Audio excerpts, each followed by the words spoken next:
Sebagai tuan rumah pelaksanaan Asian Games 2018, pemerintah Provinsi Sumatera Selatan menginginkan pelaksanaan Asian Games nanti menjadi ajang pesta olahraga yang lebih hijau dan berwawasan lingkungan. Salah satunya akan membangun sarana pendukung yaitu pembangkit listrik tenaga surya atau PLTS dengan kapasitas 1,6 MW di kawasan Jakabaring. Proyek pembangunan PLTS ini akan dibangun oleh Joint Credit Crediting Mechanism atau JCM, yaitu kerjasama antara pemerintah Indonesia dan pemerintah Jepang dalam pembangunan rendah karbon untuk pencegahan perubahan iklim.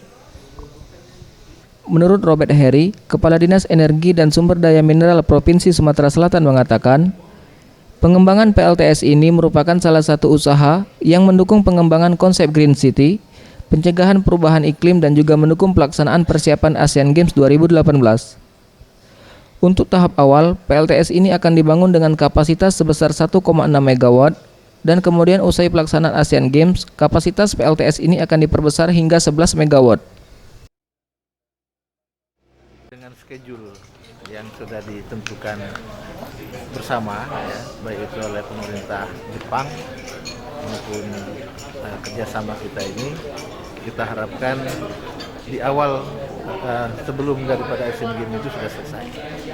Ya, jadi ini kan baru tahap awal. Jadi nanti kita sudah waktu itu pembicaraan lanjutan dengan pihak Jepang ini untuk mengembangkan sampai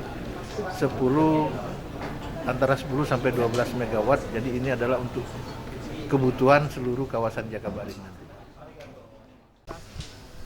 Sementara itu Edwin Manangsang, Asisten Deputi Bidang Kerjasama Multilateral dan Pembiayaan Kementerian Koordinasi Bidang Perekonomian mengatakan, proyek PLTS di Jakabaring ini adalah salah satu dari 30 proyek JCM di seluruh Indonesia. Proyek JCM yang telah berjalan selama 4 tahun ini merupakan suatu bukti konkret keterlibatan sektor industri baik dari pihak swasta, BUMN atau BUMD dalam mendukung penurunan emisi karbon di Indonesia.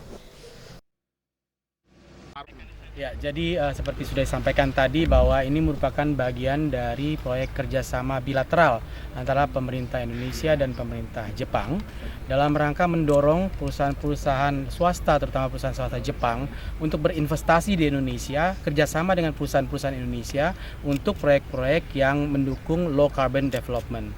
Jadi kami sangat mendukung sekali proyek ini karena dengan demikian kita akan meningkatkan lagi renewable energy yang ada di Indonesia.